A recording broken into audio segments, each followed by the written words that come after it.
I almost published the wrong book. So when people ask me why I wrote Olive the Traveling Sparrow, I smile and think, oh goodness. The answer isn't nearly as simple as they expect. I wish I could tell you that I had a detailed plan from the very beginning.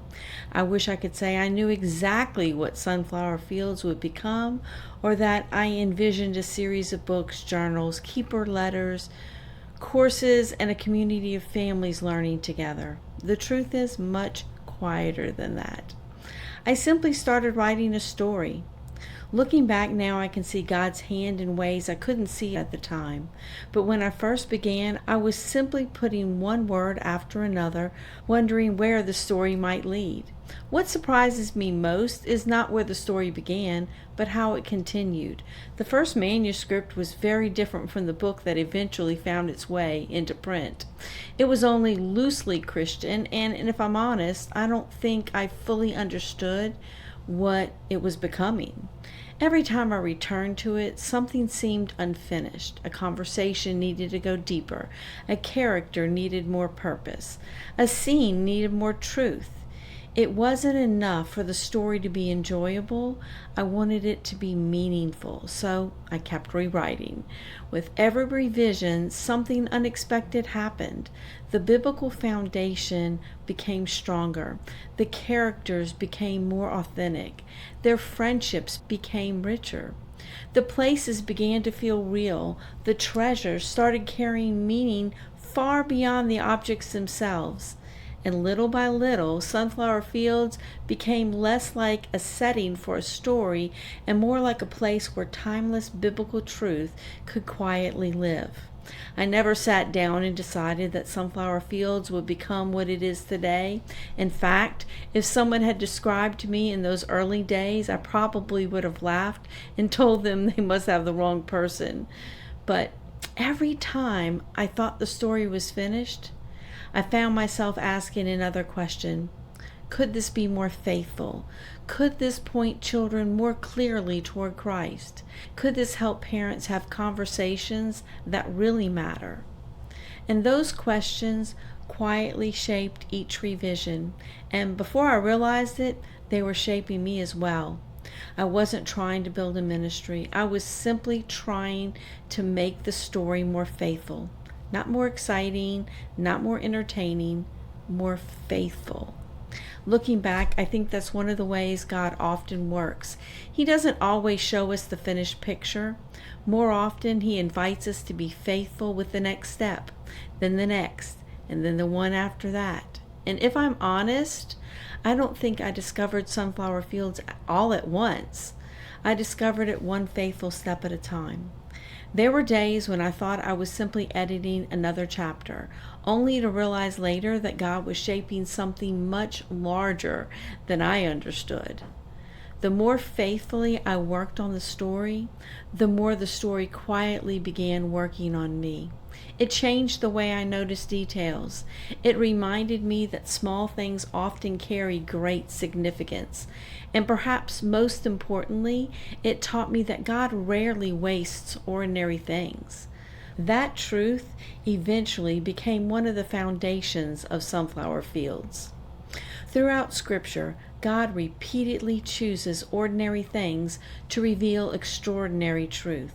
A shepherd's staff, 5 smooth stones, a mustard seed, a loaf of bread, a small coin, a sparrow.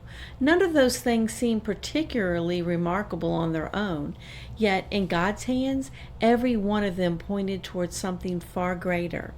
Perhaps that's one of the reasons Jesus so often pointed people toward the ordinary world around them. He knew that creation wasn't simply something to admire. It was something that could teach us about the one who made it. As I reflected on that, I began realizing that children naturally see the world much the same way. They ask questions many adults have stopped asking. They notice things adults no longer notice. They wonder. And I began wondering what might happen if there were a story that protected that sense of wonder instead of rushing children past it. Not because wonder is the goal. Wonder is simply the doorway that invites children to ask questions, and good questions often become the beginning of discovering God's truth. That's really what Olive has always been. Olive isn't remarkable because she's a sparrow. She's remarkable because she notices what others overlook. She notices kindness. She notices beauty. She notices courage. She notices faithfulness. And she notices the quiet ways God is at work in the ordinary moments of life. And I think that's something many of us spend our entire lives learning. As the story continued to grow, I realized I wasn't simply writing about one little sparrow anymore. I was creating a place where families could slow down together, where parents and children could have conversations that begin with a story, but gently lead toward Scripture. A place where character matters, kindness matters, truth matters, and every adventure quietly points back to the God who never changes. If someone had told me years ago that one story would eventually become Sonflower Fields, I probably wouldn't have believed them. But God often reveals His plan one faithful step at a time. When I look back now, I don't see a carefully designed roadmap. I see God's patient faithfulness. He simply asked me to write one page, then another, then another. And somewhere along the way, I realized He wasn't only writing a story, He was shaping my heart as well. I'm grateful He didn't show me everything at the beginning. I think I would have been overwhelmed. Instead, He gave me enough light for the next step. Looking back, I wouldn't want it any other way. Thank you for spending this time with me today. My hope is that as we continue these conversations from Sonflower Fields, you'll discover that this little world isn't really about sparrows or treasures. It's about helping families slow down long enough to notice the faithfulness of God, that He's been surrounding them all along. If you'd like to visit Sonflower Fields for yourself, I'll leave a link to Olive the Traveling Sparrow in the description below. Until next time, may you find joy in the ordinary moments in God's creation and confidence in His faithful leading one step at a time.